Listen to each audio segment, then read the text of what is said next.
एक नवीन पद्धतीनं एक जणाचा बर्थडे साजरा करायचा आहे। बर्थडे तर प्रत्येक जण साजरा करतात। एक आपुलकीचा माणूस, आपला एक आदर्श नेता असेल, आदर्श गुरु असेल, याच्याबद्दल त्यांच्या जन्मोत्सवाबद्दल आपण हा भारतामध्ये, महाराष्ट्रामध्ये आणि आपल्या घरी सुद्धा एक बर्थडे साजरा करतो। एक वर्ष पूर्ण झालं, पण आम्ही जे आज बर्थडे करणार आहे ते जरा आगळा वेगळा आहे आणि त्याचं कारण असं आहे की एक नवीन ह्या महाराष्ट्राने कौतुक पाहिलं आणि त्याच्याबद्दल त्या गोष्टीला एक वर्ष पूर्ण होतंय, म्हणून आज हा मी बर्थडे करणार आहे। हीच माहिती देण्यासाठी मी सचिनराव यादव सर्वांना मनपूर्वक जय जिजाऊ। मित्रांनो, काही दिवसापूर्वी आमचे फॉरेस्ट डिपार्टमेंट यांच्याशी जरा तक्रार होती आणि त्या अधिकाऱ्यांनी कशा पद्धतीनं आमच्यावरती अन्याय, अत्याचार आणि जुलमी पद्धतीनं, दादागिरीच्या पद्धतीनं सर्व नेटवर्क हातात घेऊन कायदा, लोकशाहीला पायदळी तोडवण्याचं काम केलं आणि शेवट आम्ही त्यांना मिळत नाही असं त्यांच्या लक्षात आल्यानंतर त्यांनी एक नाटक केलं आणि ते अचानक जमिनीवर कोसळले।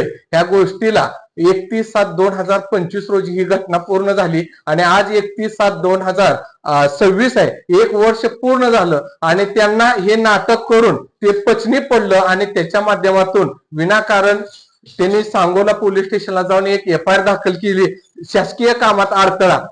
मित्रांनो, वास्तविक पाहता ही घटना काहीच झाली नव्हती, ही घडवून घटना केलेली होती आणि ह्या अधिकाऱ्यानं आमच्यावर जो अन्याय केला आणि अन्याय केला, शेवट आपण बदली करून स्थलांतर झाला। पण या गोष्टीला आम्हाला प्रशासनाच्या माध्यमातून जो नाहक त्रास झाला, पोलीस स्टेशनच्या माध्यमातून झाला, न्याय व्यवस्थेतून झाला आणि अजून कोर्टाच्या हेलपाट लावलं, काही नसताना अशा महामानव RFO जाधवर साहेबांचा आज आम्ही या ठिकाणी बर्थडे करत आहे। आणि आमचे मित्र मंडळी यांनी सर्वांनी, कुणी DJ आणलेला आहे, कुणी औषध आणलेलं आहे, पण विनाकारण ही सर्व थांबवलेलं आहे। आपण एक जणाला एवढंही करायचं नाही। आमचे सर्व तरुणांनी ताटल्या, चमचे ह्यांनी वाजवण्याचा प्रयत्न करून त्यांना एक सलामी देत आहे। मित्रांनो, एकदा ताटली वाजवा।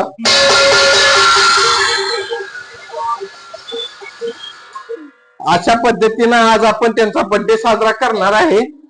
आज हा समोर माझ्या जे जाधवर साहेब आहेत त्यांचं एक वर्ष पूर्ण झालंय, त्याच्याबद्दल आमच्या मंडळाकडून, समाजाकडून आणि समाजसेवक करणाऱ्या लोकांकडून एकदा डोंगी, नाटकेबाज, दादागिरी करणारे जाधवर साहेब यांचा आज एक वर्ष पूर्ण होतंय, त्याच्याबद्दल हा बर्थडे साजरा केला जात आहे।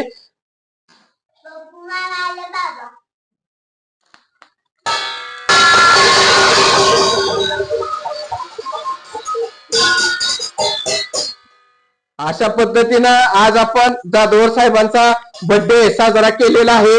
अशी नाटकं, ढोंगी पद्धतीचे नाटकं करून इतरांवर गुन्हे खोटे दाखल करतात, त्याच्या माध्यमातून लोकांना हे प्रवृत्ती थांबण्यासाठी महाराष्ट्रात जे अधिकारी अशा पद्धतीचं कृत्य करत आहेत हे थांबलं पाहिजे, म्हणून हा बर्थडे केलेला आहे मित्रांनो। आणि त्यांनी हे नाटक केल्याबद्दल एक वर्ष पूर्ण झालेलं आहे, म्हणून आपण हे बर्थडेच्या स्वरूपात केक कापून त्यांच्या ह्या कार्याचा सलाम म्हणून आपण एक बर्थडेचा छोटासा कार्यक्रम घेतला। त्याच्याबद्दल मी इथं थांबतो। सर्वांना मनपूर्वक शुभेच्छा। विशेष करून पश्चिम महाराष्ट्राचे RFO तुकाराम जाधवर, पश्चिम महाराष्ट्राचे पथक प्रमुख, हे सुद्धा त्यांनी पद भूषवलेलं आहे आणि त्यांनी नाटक अतिशय व्यवस्थितपणे पार पाडून गोरगरीब सामान्य लोकांवर खोटे गुन्हे दाखल केले। अशा महायुवतीला पुन्हा एकदा वाढदिवसाच्या